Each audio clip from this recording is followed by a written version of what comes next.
Fiora, good morning, afternoon. It's 11, so... Almost there. Yeah, we're almost in the afternoon. How are you? I'm doing good. How are you? Really good, really good. Do you want to talk about your retreat at all? It was a good time, but I'm still processing. Okay, all right. So we won't get into that. I don't know if I shared this last time, but I got a new bike. I think I did. Yes. Mm-hmm. Yeah. How's that going? It's going good. I'm not forcing myself. I'm actually encouraging myself to get up while the dog is eating, going out and doing a couple laps around the park. The park is like 4 city blocks, so it's pretty big.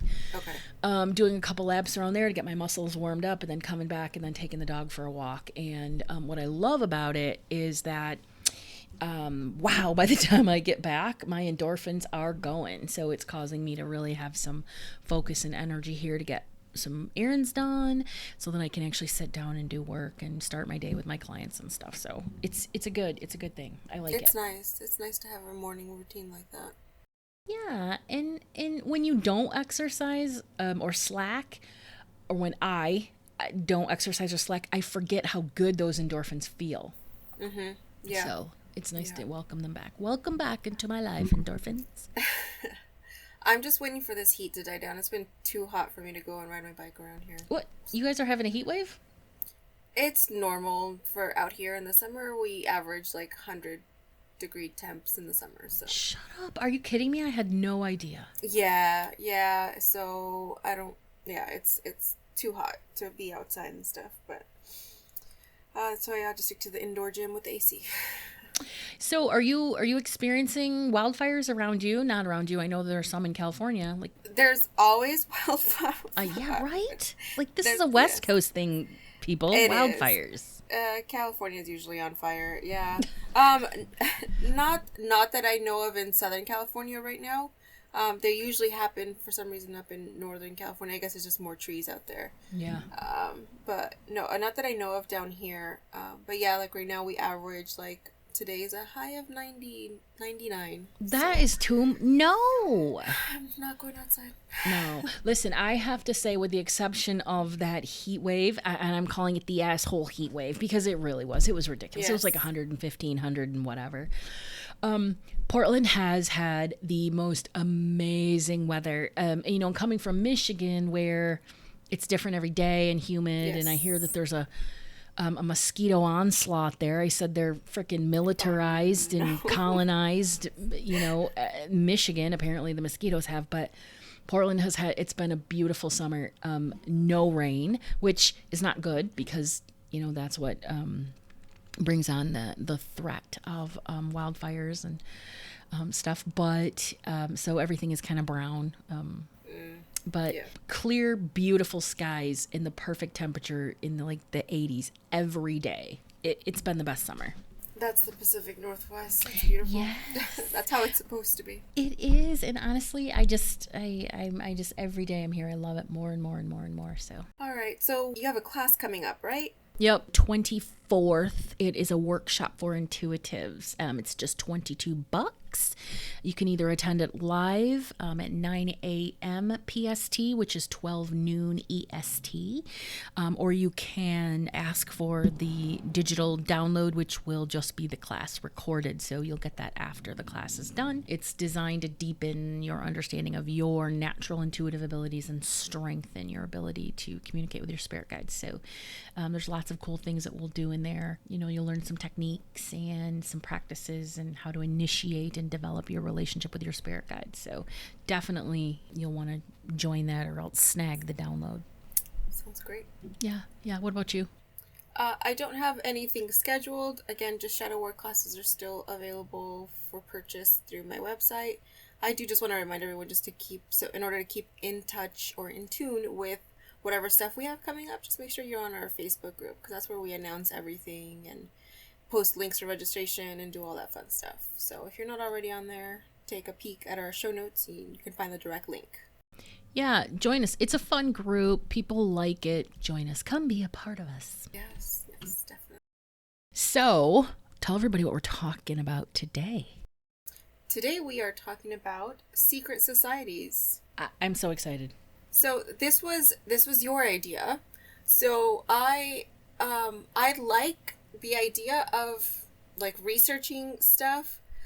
I'm honestly sometimes a little bit turned off by like how some people make a big deal out of some secret societies. I know. But okay, so let's get started. What makes a secret society in the first place? Okay, so they have to have secrets. They have to instill a little bit of fear in those who aren't privy to or a part of that society or those secrets. Mm-hmm. And they have to be sus, right? They have to be suspected of having secrets, even if they don't. So it's all a bunch of speculation, paranoia, and this ties into conspiracies and conspiracy theories. So that's what it is, if you ask me. Like, I don't know about that. They're suspect. They must be a secret society. Yep. Yes. Okay, so that gets us straight into the first one, which is the Knights Templar. Tell me about them. Yeah, I wanted to start with them because out of all the ones we're going to talk about 4-ish, kind of 5, but this is the oldest one out of the list. So the Knights Templar was originally founded as a set of warriors that were there to protect Christian pilgrims to the Holy Land during the Crusades.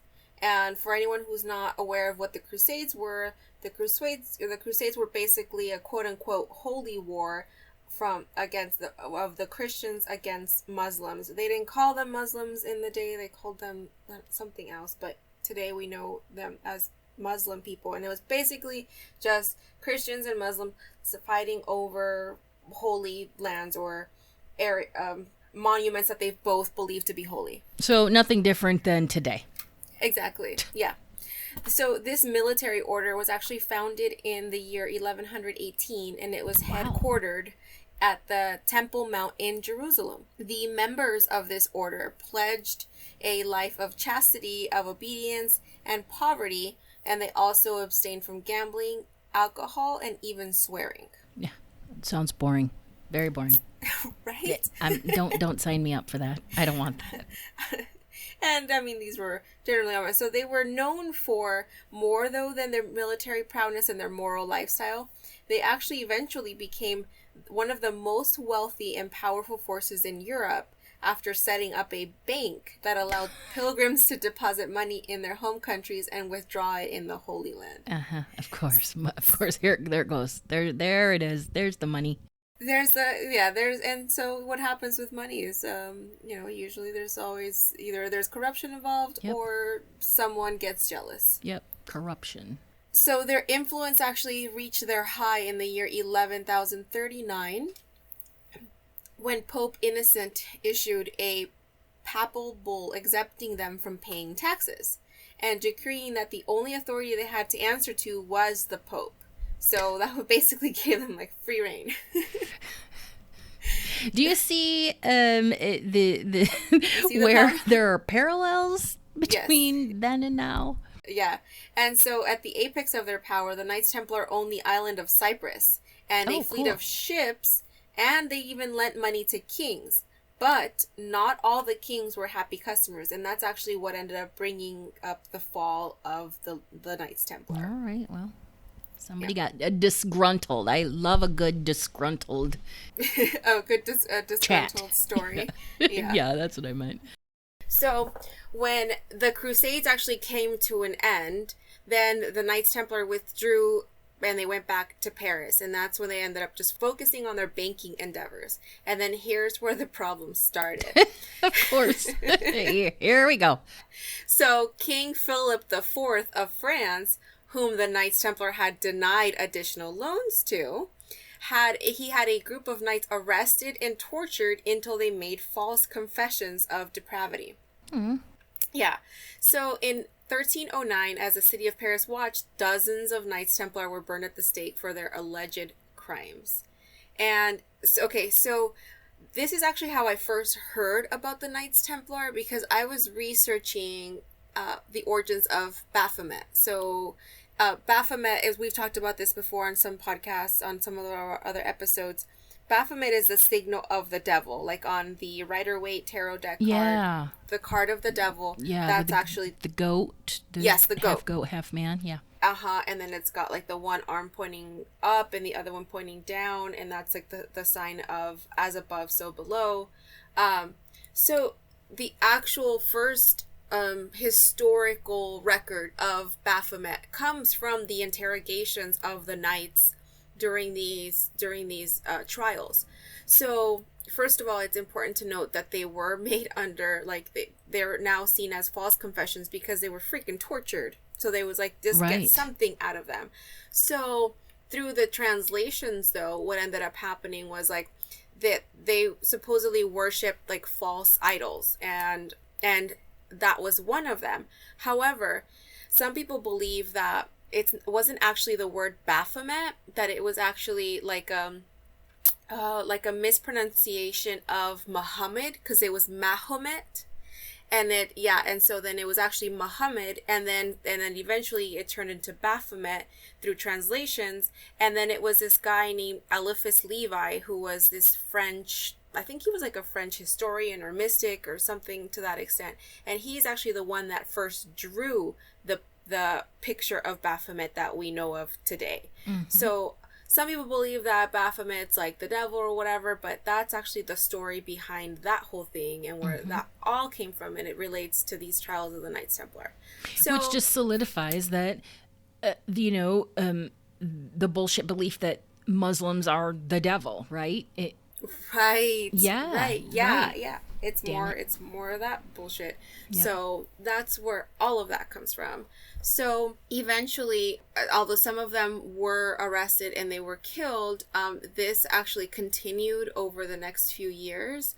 The Pope tried to save them, but actually King Philip even violated, it was called the Om Datum Optimum decree, that one that made Templars answerable only to the Pope, but not even the Pope could prevent him from arresting them in this case.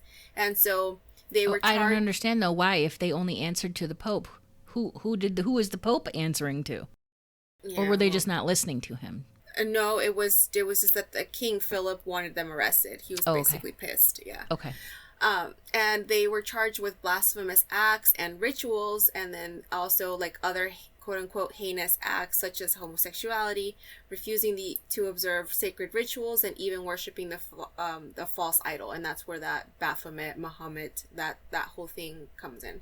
And it is accepted that they confessed under torture. And although the Pope tried to exonerate the Templars, his verdict couldn't stop the king. And eventually they declared 54 Templars guilty and ordered them to burn at the stake. And yeah, it's crap. It's shitty. Yeah. But I mean, that's history for you. Yeah. And the Order of the Knights was officially disbanded by the Pope in 1312. All right. So are they still around? Do you suspect that they're still around? They're still doing their thing? No. There's no further, it's just their influence that would eventually carry on. If you notice, that's where like when we talk about conspiracy theories, I talk about like a secret set of bankers. Think of the Knights Templar and like the fact that they were essentially bankers, where that BS comes from. So it's just kind of break down where certain ideas get pulled from, because this is how it happens. It's like a little bit of history, and then someone adds some sauce to the story and makes it something that it's not. Right. But it's very interesting, because the next topic that we're going to talk about has to do with those in power, right? Yes. Bankers, politicians, royalty. So very interesting how secret societies are created. They create their own hierarchy, and then another secret society is created to topple that secret society. Right. It's all a big secret. So. Yes. Oh, so I wanted to tell you, I know you're going to talk about the Illuminati, but I found this cool little blurb that I just wanted to tell you about. Yeah. Okay. So this is considered the early Illuminati. And so I believe the Illuminati that you're going to talk about, they were created in like the 1700s. Yep. German. Yes. German Illuminati. Yeah, they were German Bavarian. There's actually a Spanish historian first found the use of the name, and he found it in Spanish. So in Spanish, the word for enlightened is the Alumbrados. So he found this this history of it, or just like, I guess, this piece of it that came through. And so one of the earliest leaders of this order, they were considered like pre-alumbrado, or like just before, was actually a woman, which is why I wanted to bring it up, because cool. Yeah, the majority of these the founding members of these things, they're pretty much all men. But I thought this was cool. So her name was Maria de Santo Domingo, and she was actually known as La Beata de Piedrahita, the Holy Woman of Piedrahita. And she was a laborer's daughter, and she lived she was born about 1980, I'm sorry, she was born about 1485. And she joined the Dominican order as a teenager, and soon achieved she achieved renown as a prophet and mystic who could converse directly with Jesus Christ and the Virgin. Very cool. Yeah, and then Ferdinand of Aragon invited her to his court. He became convinced of the sincerity of her visions, and then the Dominicans appealed to Pope Julius II for guidance. A series of trials were convened under the auspices of the Inquisition, and then her patrons, which by then not only included Ferdinand, but also several other like dukes and important people of the time, they ensured that no decision was taken against her, and she was cleared in the year 1510. So she was one of those people that she was like a founding person of this order of the quote unquote Alumbrados, which is again Spanish Illuminati. Very cool. Very cool. I like to think that all cool things are based or founded by a woman. The Illuminati, how do I feel about that? I think they are cool as fuck. And, I will often say, when something big happens, it's because the Illuminati. And, it is considered a conspiracy theory, but I don't care what anybody says. I totally believe that they are still around. They're still in power, that their influence is felt all over. And I will talk a little bit about what that looks like in modern day. Okay. All right, but let's just start with a little background. So Illuminatus means any initiate of a mystery cult, not only those associated with the Illuminati. The Illuminati is a name given to several groups, both real and fictitious, okay? So that's important to remember. Now, so the brief history of the Illuminati is that it was created as a Masonic group in 1776 by German philosopher Adam Weishaupt, with the intention of liberating humanity from all forms of political, mental, and physical bondage. So his intentions were very woo, very esoteric, very down with the man. basically they were anti-clerical, anti-royal. The Illuminati, they were closer to revolutionaries than most world rulers. They sought to infiltrate and upset powerful institutions like the monarchy. I liken them to Anonymous. Okay. All right. Now, Weishaupt wanted to educate Illuminati members in things like reason, philanthropy, and other secular values so that they could influence political decisions when they came to power. So again, they wanted to infiltrate, powerful institutions. The group, though, they developed these subversive rituals that were designed to liberate these initiates from the mental constraints of any past, religious and political influence, right? They wanted to undermine patriotism that kept the royal families of Europe in power, okay? So that's another reason why I think all of these current, QAnon people or insurgents or the freedom, these, Trump supporting freedom, lovers are, they have a long history to say, oh, no, I'm a patriot because I want to, people liberated from, whatever they assume to be, Oppressed. Being kept from. Yeah. All right. Okay, side note, though. Can we just talk about how big the year 1776 was? Yeah. Oh, yeah, right? As far as liberation. Yeah. Oh, my goodness. I like that, right? All right, so once they were initiated, right, they were instructed to infiltrate these groups. They published political satires and propaganda. They believed in the struggle against inequality and corruption. They did cool things like identified opportunities for changes in society, and then they worked to support them. For example, they capitalized on the on the growing unrest in France, and they distributed this, these anti-monarchist, information, which ultimately helped provoke the French Revolution. So they were rebel rousers, and they had the best intentions because it was about liberation and enlightenment. All right. And so then in recognition of their influence, of course, the monarchy was like, hold on. No. They banned secret societies in the UK. But, these societies continued well into the 20th century. And so what the Illuminati recognized, and the reason sort of that they were anti, was because they realized that those who seek power are rarely suited to actually wielding the power, much like today.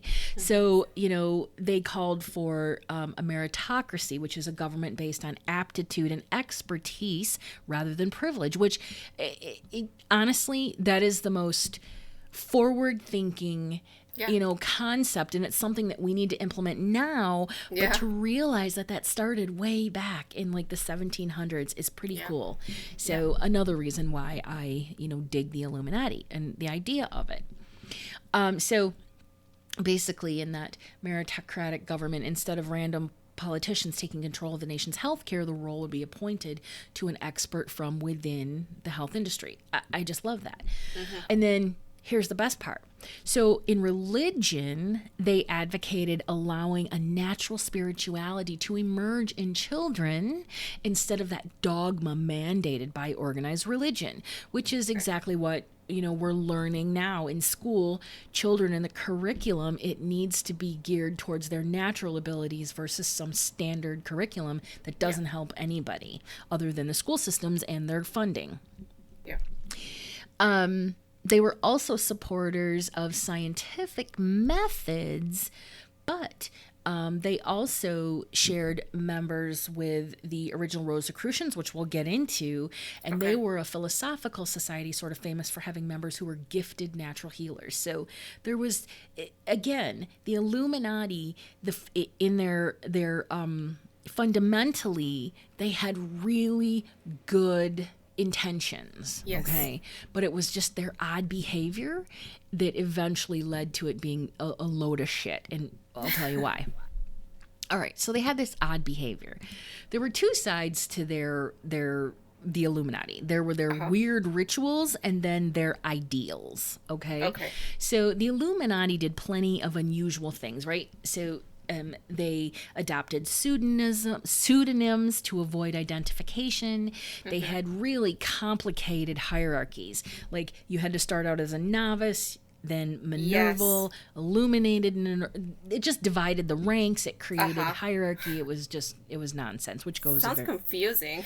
Very confusing. And honestly, when I was trying to find out exactly how many levels there were, there was very little on that. Like, there were 8 levels or 9 levels, but so. Now, and also in the beginning, Illuminati members didn't trust anyone over 30. They didn't trust the boomers because they said they were too set in their ways. Members were paranoid. They used spy-like protocol to keep their identity secret. Like, they just started getting weird and paranoid. Yeah. And so they were following all of these bizarre rules, but they also promoted a worldwide view that reflected Enlightenment ideals like rational thought, right? So there was a lot of, wait, what? And I just think that people really started to see that, and they're like, yeah, it's all about control, okay? Yes. And so I'm going to read several quotes from the Adam Weishaupt, who is the founder, okay? And you'll see where they're just suspect. You look at it and you go, wait, what? Yeah. All right. So he said, the great strength of our order lies in its concealment. Let it never appear in its own name, but always covered by another name and another occupation. Then he said, the superiors of Illuminism are to be looked upon as the most enlightened of men, and no doubts are to be entertained even of their fallibility. Dude, fuck you, okay? Basically, he wanted the downfall of current structures to replace them with others. No doubts are to be entertained. Only I can save you. Who does that sound like? Yeah. So basically he was saying, down with the old masters, but up with the new masters. Okay, this is when he lost me. And I was like, you know what, fuck you, dude. And then, this is what he said in regard to women. So this is a little bit interesting. He said, there is no means of influencing men so powerfully as by means of women. I agree. Women should therefore be our chief study. We should insinuate ourselves into their good opinion and give them hints of emancipation. Once again, he fucking loses me when he starts out so good. So many of these secret societies, they did not allow women in the societies, and they certainly didn't allow them to hold positions of power. Well, I've said this before. One of my favorite past lives that I had was as the headmistress of a mystical society. It was some sort of school, some sort of secret society school where they taught mysticism. Now, just, my memories and my clear abilities and my knowing, and through all of my channels, I truly believe that secret society to be the Rosicrucian Society. Okay. And as I dove deeper into this topic, I just got more knowing, So understand, though, that the role of women in secret societies, while it's documented to not be a thing, it actually, when I tap into it with the Akasha and my knowing, it feels a lot bigger than actually documented in history. Yeah. And that's normal because history, especially of that age, of that long ago, it's all written by men. Yep, exactly. So, he had really good ideas of, that women should think well of men, but then he was like, we just give them hints of emancipation. Like, it's like, what? Dude. All right, asshole. Right. All right. So here's how the Illuminati sort of disappeared. So at its largest, it only consisted of somewhere between 650 and 2,500 members. The numbers are varied Some people say this, some people say that. And how it grew to that size is by becoming a sort of a sleeper cell within other organizations. The Illuminati members joined the Freemasons to recruit members for their own competing secret societies. So there we bring in, like infiltration and spy-like tactics and all that stuff. Now, in 1785, the Duke of Bavaria banned secret societies, and he said no more. And he instituted these really serious punishments for anyone who joined them. And then as a result, most of the group's secrets were disclosed and published. And, if you believe most historians, the Illuminati disappeared. Well, I don't believe that at all. I believe that they just went into other secret societies or created different ones that were super secret. So basically, when they were faced with this inevitable persecution, the original Illuminati sort of abandoned their name and took refuge, like I said, within a myriad of other societies to continue their work in the shadows. And so when I was reading that and remembering that little point there, I just saw a Sparky. For you guys that don't know, when I see a Sparky, that's spirit sort of validating. My legs tingle, it's validation, and when I see, it's like this little blurb of light, like a little blinking light that appears, I can see with my naked eye, and that's my validation. So there you go. That's the truth, right? Based on my Sparky. Okay. So now, of course, the question remains is whether these groups survived, right? And though certainly the spirit of the Illuminati has sort of lived on in this counterculture. So in modern day, we can find that in the online, counterculture groups like Anonymous and WikiLeaks, and all these other proactive communities that sort of help to progress society. If the Illuminati, if they do, existed today, their beliefs would be aligned with like hacktivists and pranksters and political petition websites that expose and challenge authority. For instance, the New World Order. Now let's talk about that real quickly, because the New World Order should really just be described as the old world order, because it's comprised of old banking families and, aristocracy and all the things that we need to do away with.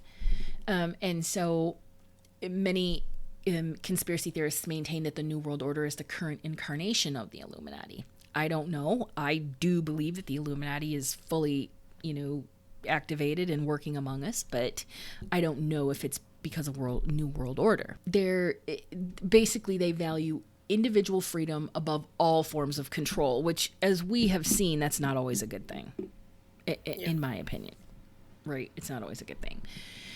But, they're challenged by those who are willing to fight for equality and freedom. So, the last thing about the Illuminati that's interesting that I want to talk about is that, a lot of modern day celebs are accused, and government officials are accused of being members of the Illuminati.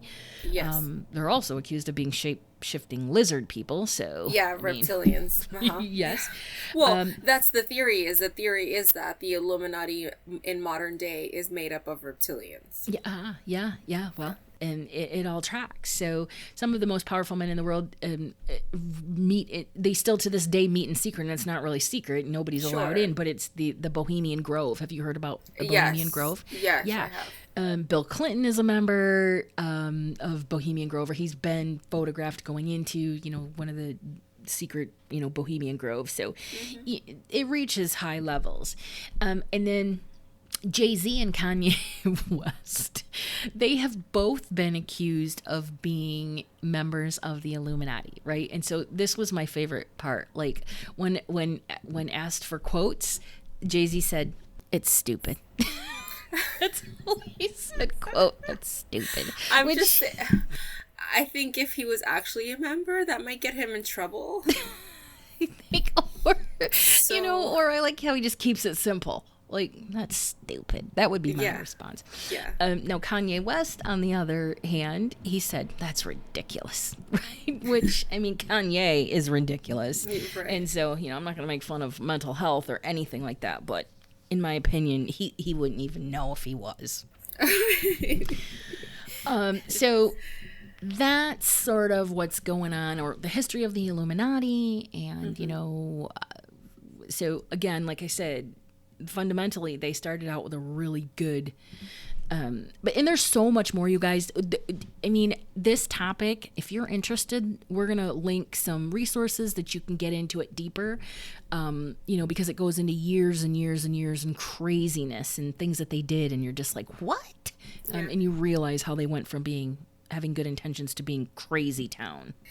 You know what it really comes down to? It comes down to that quote of absolute power corrupts absolutely. And it's just they were for, especially the Illuminati, that Adam guy, the founder, he just got so entwined with being in power and not letting other people tell him what to do, not being able to be wrong, that it broke down. And then he suffered the consequences of his organization as he knew it being disbanded. But actually, so talking about the Freemasons. Yeah, let's talk about them. What do you know? Because, okay, so what was his name? Adam Weishaupt? Adam Weinhaupt. Weinhaupt. Okay, Yeah. So Adam Weinhaupt was actually originally a member of the Freemasons. So he was actually inspired by the Freemasons. What he did not like about them, though, was the fact that although I guess they are still considered a quote-unquote secret society, they were not really secret. They're out in the open. I mean, you can see like a Masonic lodge, you drive by, you can drive by it and see it. It's not really secret. So he did not agree with that, and that's why he ended up like infiltrating them and stealing their members and creating the Illuminati, like pretty much within or out of the Freemasons. Okay, but the Freemasons can actually their roots trace back to the Middle Ages in Europe, and most of the people who were in it were craftsmen or and they just formed local guilds. And so that's the reason why they use the builder square and the compass in their symbol, is because that's where it started from. It was from that profession of craftsman. However, the Freemasons loom large in American history. After 13 of the 39 men who signed the U.S. Constitution were known as Masons. Yeah. Yeah. Also members, there was a couple, Benjamin Franklin, I think, and George Washington, James Monroe, Benjamin Franklin, John Hancock, and Paul Revere were members of the Freemasons. Yep. So Thomas Jefferson was accused of being a member of the Illuminati by George Washington. So it's all, maybe they had some beef we don't know about. Well, yeah, they did because they were basically branched off, but not really branched off. They were like stolen from, like they pulled members from the Freemasons. And I don't even know if those two dudes were alive at the same time. I'm just saying that in all of our research, that's what I found out, was that George Washington was like, the Illuminati suck, and it's like, and Thomas Jefferson is a member or whatever. I mean, I guess that would kind of track, though, but if the Illuminati was founded in 1776, and so was the United States, I mean, was he in two places at once? I don't know. I don't. This is why we're making the disclaimer that we are not historians, and how does that all work together? Right. So, as far as the Freemasons' beliefs, Freemasonry is not a religion. No. Although members are encouraged to believe in a supreme being or a grand architect of the universe. Mm-hmm. Masonic temples and secret rituals have brought them into conflict with the Catholic Church. The Church first condemned the Freemasons in 1738 and has gone on to issue around 20 decrees against them. And in 1985, Roman Catholic bishops reinstated over 200 years worth of these strictures in the face of an increased number of Catholics joining the order. So it's like they don't want their people going over there. Right. But the church wasn't their only enemy. The secrecy of the Masons garnered such distrust in early America that it inspired America's first third party, the Anti-Masonic Party. Oh, very cool. No, I learned that one new. Yeah, that is cool. I wonder how come they're not around still. I mean, is that considered maybe like independent now? Yeah, probably. They probably changed their name. There have been so many other parties that have formed over time, and they come and they go. And they go, yeah, okay. And even like the idea of the Democrats and the Republicans and what they stood for has flipped and changed over time. Yep. So, yeah. And people are hoping it's on its way out, so. Or they're adding another one. So. No, you know what? I think we should do away with all of them and just start fresh. Right. Like, let's go back to the original Illuminati sort of mission statement and then implement the, political structure where experts are put into power, and see how we are, and check back in 200 years. Right. Okay.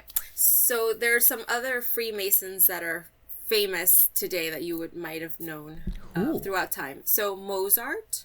Okay. Yep. Winston Churchill. Okay. Davy Crockett. Franklin D. Roosevelt, and John Wayne. Okay. Davy Crockett's just going to be my favorite, because what else is he known for other than Davy Crockett, king of the wild frontier? That's like a kind of a semi-boomer thing, so if the millennials don't know... is it the guy with the hat? Right, the raccoon tail hat. Yes, okay, yeah. All right. No, I know. Okay. All right, I like it. So the view of the all-seeing eye as a Masonic symbol, though, has been sharply debated. Long before the Freemasons, the Egyptians used it as the Eye of Horus. Yep. But the all-seeing eye appears repeatedly in Renaissance art as a symbol of Christianity and God's watchfulness. But organizations like the Philadelphia Federal Reserve claim Freemasons Henry Wallace and Franklin D. Roosevelt purposely chose it when they redesigned the dollar bill in 1934. Okay. There's something about that triangle, that's mystical, it's cosmic, it's everything, that triangle. It's also the sign of the Rosicrucians. So, other facts about the Freemasons. There is a Masonic Grand Lodge in every one of the U.S. states, as well as in the District of Columbia. The Grand Lodge meaning like their corporate headquarters for the state? They're Masonic lodges. Okay. Like where they gather. Okay. Yeah. All right. And there's one in every state? Yes, there's one in every state. Okay, so here's their symbol is the symbol of the compass, but isn't the compass actually positioned in a triangle shape? Yes, it is. Yeah. It does. Mm-hmm. A lot of it is just sacred geometry, really. Yeah. It really comes down to that. Yes, there is something to be said for the triangle shape throughout history and its meaning and symbolism. It's, with the pyramids and, the dollar bill and just all of these, all secret societies or many secret societies, seem to have incorporated the triangle in some way. So very cool. Yes, yes. I really think it comes down to the study of, like, again, sacred geometry, and geometry being the mathematical explanation of the universe and all that. So I think they tune it into, like, their success or wanting to be successful by incorporating that sacred geometry. Yeah. Yeah, I like it. Very cool, very cool. Is there anything else about the Freemasons? Can we move into the Rosicrucians? No, that was all I had about just the fact that the Freemasons obviously still exist today. Like I said, you can drive by a Masonic lodge. As far as joining, all you have to do is ask. But ask to join? Yeah. Dude, I'm going to ask, and then I'm going to report back on the next podcast. And I'm going to be like, I am a motherfucking Freemason. I would just wonder, do they let women in? If they don't, I'm going to be mad. I'm going to pick it. Yeah, so you can. It's just, so there's ways of joining. You can, to be one, you ask one. The traditional way of joining Freemasonry is to ask someone who is already a member. Okay, I don't know anybody. What's the next way? I think you can apply online. Oh, I'm doing it. Is there a fee? Probably. Okay, I'm going to check it out, and I'm going to do it. Like, seriously, if there are benefits to being in a secret society that's not so secret, I want to reap those. Yeah. All right, so the Rosicrucians are also not so secret. They're actually a religious order. And why I am so interested in Rosicrucians is because my grandmother, who passed away before I was born, my grandma Dolores, was a member of, she was a Rosicrucian.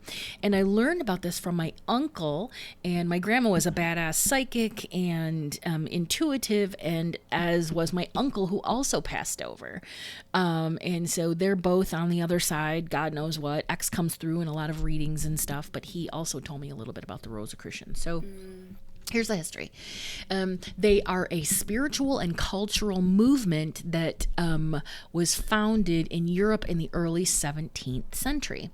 After the publication of several manifestos that made seeking esoteric knowledge really attractive. So their mission statement was, and I'm paraphrasing this without all their flowery wording, okay? Sure. The Rosicrucians seek the development of mind and heart in a spirit of unselfish service to mankind, and prepare the world for the age of Aquarius by way of gradual awakening of spiritual faculties. And here's where it gets really interesting. During the next 6 centuries. So 600 years ago, right? That's what they were preparing for, the age of Aquarius. So obviously, it's interesting that my 2 favorite secret societies are based in intuitive, spiritual, evolution, all of that stuff. Yeah. All right. So in the early 17th century, the manifestos, they caused all of this excitement by declaring the existence of that secret brotherhood of alchemists and sages. Sages are knowledgeable, wise people who were preparing to transform the arts and sciences and the religious, political, and intellectual landscapes of Europe. And at that time, there was all this political and religious war. They were just ravaging the continent, the countryside. So people were they were ready for something different. They were ready for, more of a mystical, spiritual experience. So what do these Rosicrucians believe? Because they are in existence now. Rosicrucianism sort of involves a combination of Gnosticism and Hermeticism, and I'll explain what each of those are. So Gnosticism is the path of salvation through knowledge. Okay, very easy. Yep. Now, Hermeticism provides that knowledge through the use of alchemy, astrology, and theurgy, and I don't know if I'm pronouncing that correctly, but that means invoking gods and spirits. It also means black magic, but I just basically, in meditation, when I call on Lord Ganesha, Ganesha, who is the remover of obstacles, right? So that's what that is. The Hermetica. If you're showing me a book, describe that a little bit. It's the Hermetica. It's the lost wisdom of the Pharoahs. So originally it's considered a piece of sacred literature believed to have been written by the Egyptian sage Hermes. Very cool. Hermes, I love that. Yeah. All right, so each member took an oath. The early members took an oath to heal the sick without accepting payment, to maintain this secret fellowship and find a replacement for himself before he died. So that's what the early sort of rules were, right? Because they were all about developing a bunch of healers. The society can be traced back to as early as the 1600s, and its founder, his name was Christian Rosicrucians, and he spent time in the East studying under an Arab and Egyptian mystical teacher. So all of their teachings are based in the mystical. Okay. And then he went back to Germany and he created the Fraternity of the Rose Cross, and that is now simply known as the Rosicrucians. Okay. And so for the first few years they met in secret, and they were basically just ignored by the public. Hence the secrecy, right? Or the mystery around the Rosicrucians. So but then they got noticed, right? Now, usually, oh, great, what were you doing? Certainly weren't keeping secrets. So the public began to notice them. They began to notice their place in all of these conspiracies that were flying around in the occult. And so, sort of their, as a secret society that secured them, which they weren't really. But anytime an organization claims to have this inner knowledge or secret wisdom, they're treated with suspicion. And so that's that's how that happened. I mean, even the Christian church has been able to, not even the Christian church has been able to avoid suspicion, because I suspect them of everything. I'm very suspect of all, of any organized religion. Yeah. Let's see. So like I said, they use alchemy, theosophy, occult practices, beliefs, astrology, mysticism, and mind control, which it's not as evil as it sounds. It's more like telepathy, all of those sort of higher advanced, intuitive abilities that I love. And it's just really only a portion of what they have been associated with.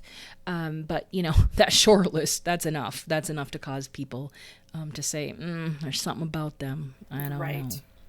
So that's basically the extent. Now, when I found out that my grandma was a Rosicrucian, I actually did my research. This was when I was in Michigan, and there was a church in Detroit, which was, honestly, it was just too far. I'm like, I'm not doing that. But I did my research because I was very interested in becoming a part of it and seeing, becoming an initiate and seeing what that looked like. And it was basically like a program. There were a lot of levels, a ton of levels, and a ton of work, a lot of study involved, and then you had to pass these tests. But I mean, it was the coolest. I was like, shut up. And you learned how to develop intuition and all of those super advanced abilities, like I said, like telepathy, bilocation, or auric reading and astral travel, all of those things. So that's pretty cool. It's very cool, right? And I'm just like, no. Plus, it was kind of expensive to join and everything. And I'm like, all right, well, maybe that's not for me, but it's badass. Now, the tie-in between the Rosicrucians and the Freemasons is that the Rosicrucians claimed that they are the ones that invented Freemasonry, and they really are the only ones who knew the real secrets of the Masonic temples and the real meaning of those temples. Now, who knows, right? Again, here we go with the, I'm smarter than you, which is, again, the division between religion or sects or whatever. Sects. Yeah. Also, the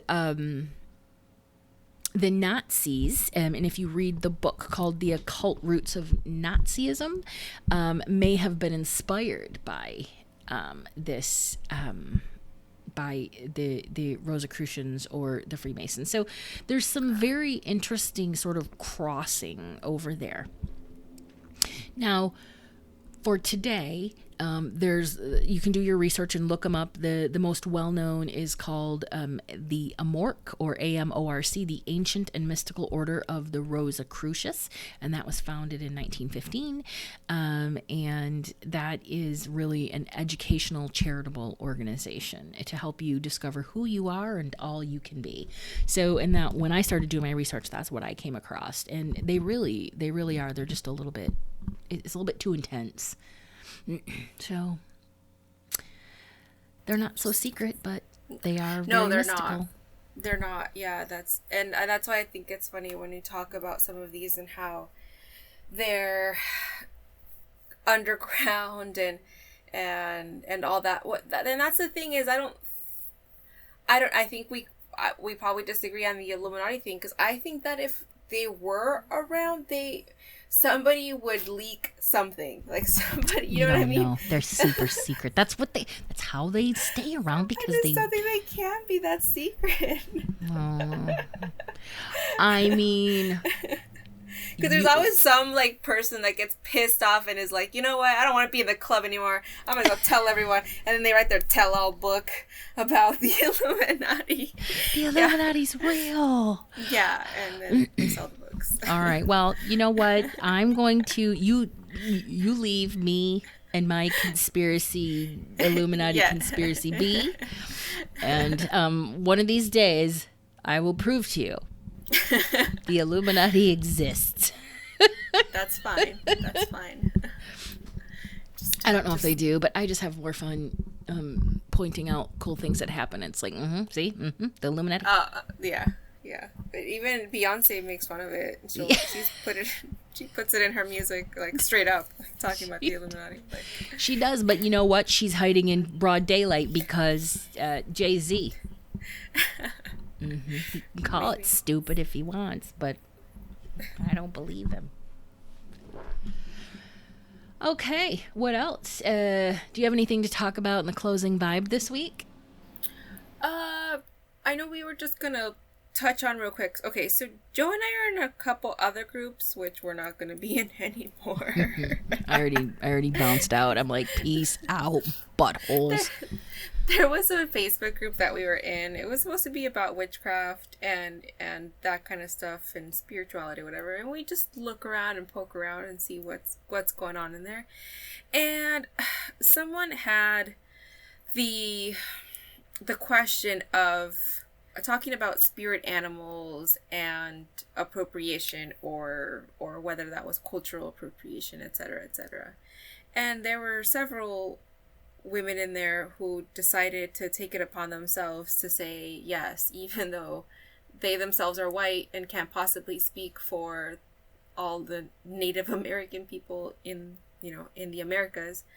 And so I know we just wanted to point out on that. I think Erica last week made a really great point when I asked her that question about how does somebody navigate the idea of spirit animals and even like the journaling, the journeying and shape-shifting, those studies.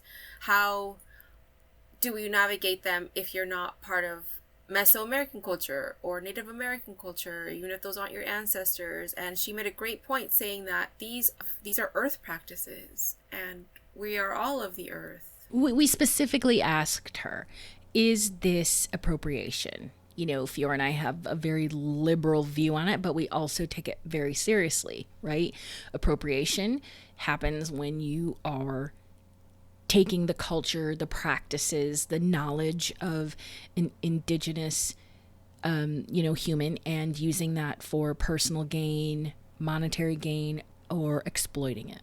Specifically, that's misappropriation. And that's, yes. I think, the big point she made was saying that there's a big difference between appropriation and misappropriation. Yes. So the question, there was a newbie in there, a brand new member of the group who was told that she cannot call her spirit animal a spirit animal because that was appropriation. And someone said, wait, what? And so it started this huge thread. And the admin and the actual owner of the group was absolutely adamant.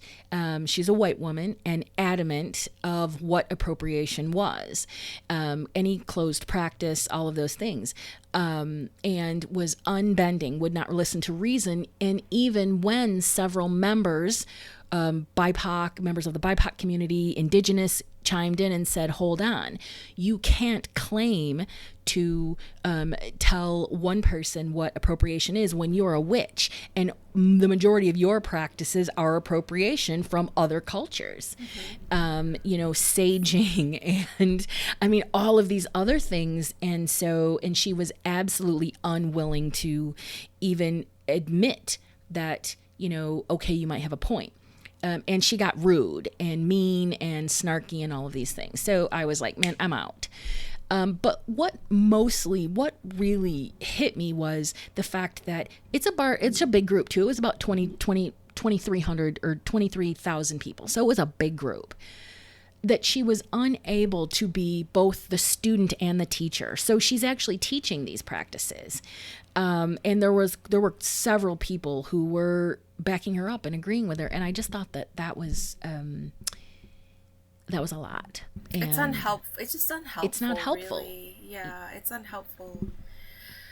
And that's I think we've talked about this before. For me, like I as a teenager, like looked into Wicca specifically, and the fact that it's still an organized religion to an extent was what turned me off. I don't fucking like a bunch of goddamn goddamn rules. They piss me off.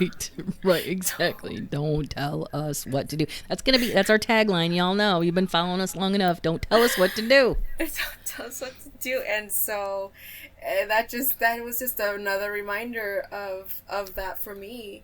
Yeah. And even for me, like I don't use the label witch on myself. I don't not that I don't think it's cool, because I think it is cool.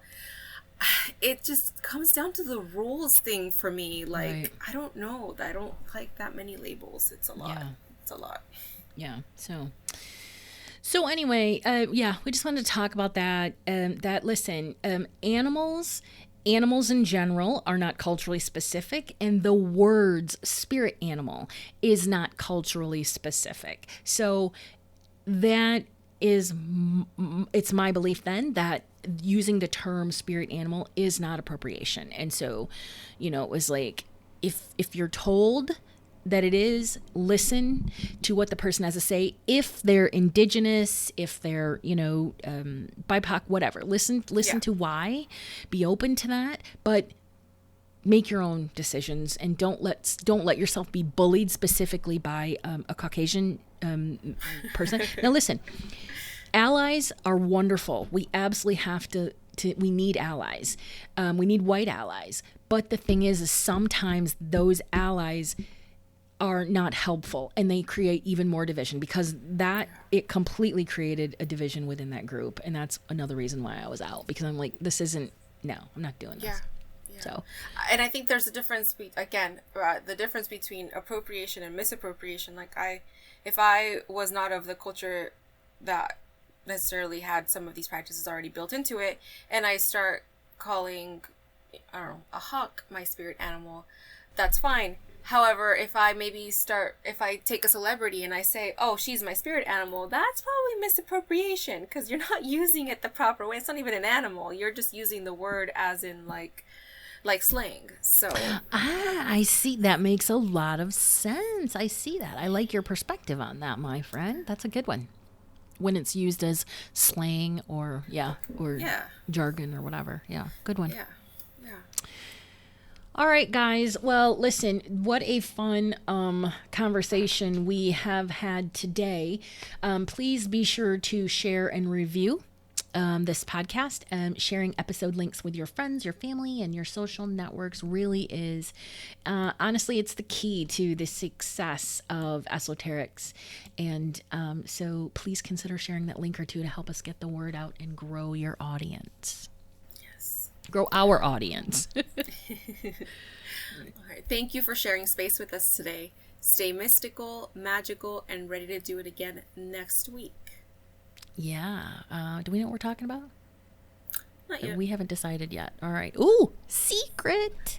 It's a secret. Thank you, guys. You can find us on all the socials under Esoterics Podcast. Oh, be sure to join our Facebook group, the Woke Akashic, and follow us on all the socials so you can stay up to date on all the cool things we're doing. It was wonderful talking to you today. Thank you. Bye.